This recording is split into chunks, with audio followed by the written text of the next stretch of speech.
Hello and welcome to Market in a Minute, August the 29th, 2025. So, the KSE-100 index snaps back with a high volume rebound, reclaiming the 5-day exponential moving average.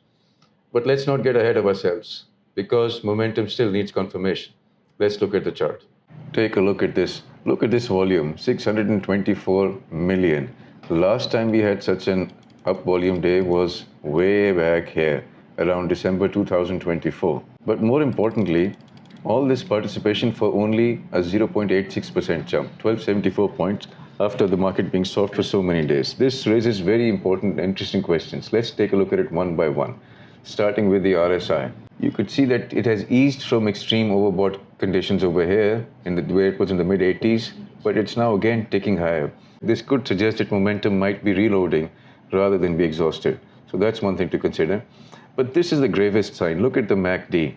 It is still negative, the histogram still negative but contracting, which shows that while the bearish spread persists, there are also signs of stabilization, but it's not there yet. ADX confirms this, still elevated, confirming the trend but no longer strengthening, which signals a mature phase in the trend.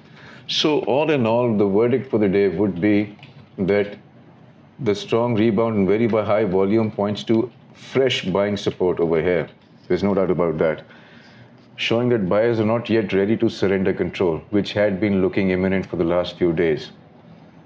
Importantly, the index also managed to claw its way back above the 5-day exponential moving average, which has restored short-term momentum, though the MACD remains negative and unconfirmed.